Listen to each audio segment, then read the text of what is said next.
Lumapag na po ang eroplanong sinasakyan ni Mary Jane Veloso sa NAIA Terminal 3. Pasado alas 6 ngayong umaga dumating si Veloso kasama ang ilang opisyal ng gobyerno.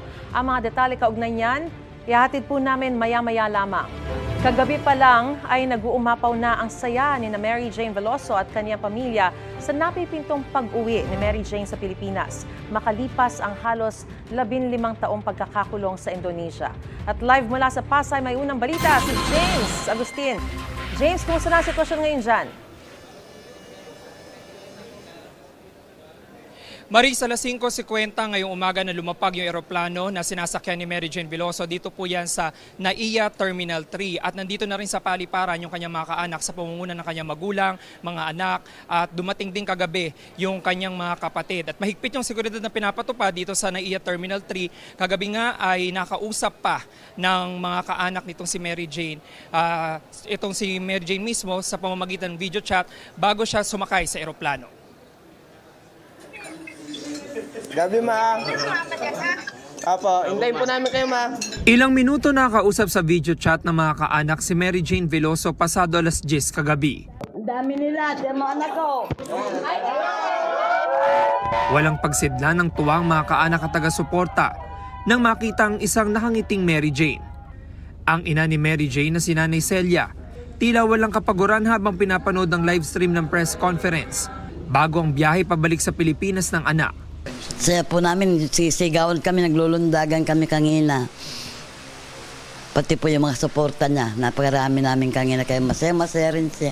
Yung mga anak niya, nakita niya, naku, umiiyak po talaga si Mary Jane sa tuwa at masaya talaga si Mary Jane. Mahigpit na yakap at mga halik daw ang isasalubong ni Nanay Celia sa kanyang anak. Inihanda na rin niya ang adobong baboy at pastillas na iaabot daw niya ng personal kay Mary Jane pagdating sa bansa. Yun po ang talagang miss na po niya dahil nung tuwing dadalaw kami, adobong baboy. Nagpapasalamat ang pamilya Veloso sa mga gobyerno ng Indonesia at Pilipinas.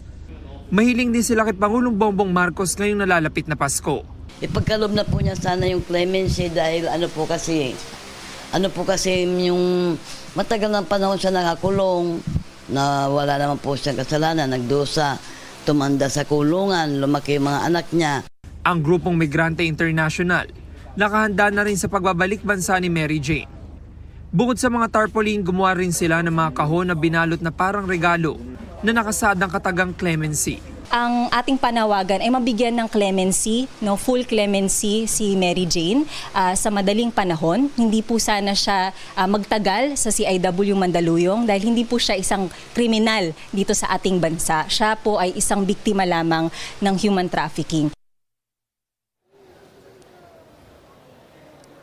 Samantala, Maris, ito nakikita niyo yung sitwasyon malapit dito sa VIP Lounge. Dito inaasahan na dadaan si Mary Jane. At napakahigpit po na seguridad simula pa kaninang madaling araw sa pamumuno ng Bureau of Corrections. Nandito din ang PNP Aviation Security Group, ang mga airport police at may nakita din tayo mga tauhan ng National Bureau of Investigation. Doon, Maris, sa impormasyon na ibinahagi sa atin ni DOJ spokesperson Miko Clavano, ang sinasabi niya magiging senaryo, paglapag mismo dito at paglabas si Mary Jane, idiretso na siya doon sa sasakyan ng Bucor at dadalhin na siya agad sa Correctional Institution for Women. At hindi na magkakaroon dito ng pagkakataon yung pamilya na makita siya. Pero ilang metro lamang po yung layo ng pwesto ng mga kaanak niya mula dito sa nakikita niyo ngayon na mahigpit na seguridad na ito. At pagdating naman sa CIW ay papayagan naman daw sila matapos ang booking procedures na isasagawa, maging yung medical examination.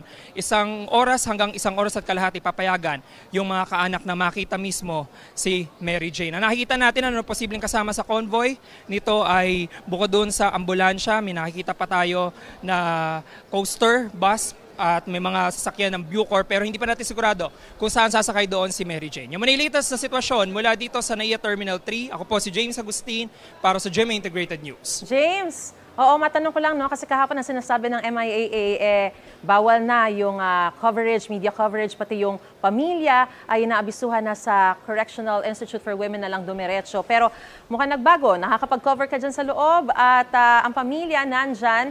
So, ano ba yung mga changes pa? Tsaka nandyan na rin lang, hindi talaga kahit magyakap man lang, hindi mabibigyan ng pagkakataon? Yes, Maris, yan yung inaantabayanan natin na posibleng mangyari. Pero bago tayo umere, sinabi na sa atin ni DOJ spokesperson Clavano na inabisuhan na rin nila yung pamilya Veloso, maging si Attorney Olalia, yung lawyer ni Mary Jane, na mangyayari na lamang yung pagkikita dyan sa Correctional Institution for Women sa Mandaluyong. Pero tulad nga nabanggit ko kanina, dito, mahigpit yung seguridad, dito posibleng dumaan si Mary Jane dahil ito ilang metro lamang dun sa parking kung nasaan yung sasakyan ng Bucor. Pero ilang metro lang din yung layo nung pwesto ng mga kamag-anak ni Mary Jane mula dito sa ating kinatatayuan. Maris. James, gusto ko malaman, yung kinatatayuan mo, sinasabi mo dyan dadaan, di ba, si Mary Jane. Mula ba dyan sa kinatatayuan mong yan kung saan daraan si Mary Jane, masisilip man lang siya nung pamilya niya? Kasi nakikita rin natin sa monitor yung family, yung parents ni Mary Jane, tsaka yung ilang mga pare, mga kasamahan, mga kaibigan na sumalubong, na naroroon, nakaupo, nakapwesto. Matatanaw nila si Mary Jane from where they are? Yes, Maris, posible na matanaw. Pero depende pa dun sa magiging sitwasyon ng security mamaya ni Mary Jane dito. Kasi medyo ilang metro din yung layo nung pwesto. At marami ding mga nakaharang dito na security personnel. Bukod dito, meron ding mga nakaharang malapit doon sa pwesto ng mga kamag-anak at mga taga-suporta ni Mary Jane. Maris. Alright, maraming salamat sa impormasyon binigay mo sa amin at patuloy kami makikibalita. James Agustin. Gusto mo bang mauna sa mga balita? Mag-subscribe na sa GMA Integrated News sa YouTube at tumutok sa unang balita.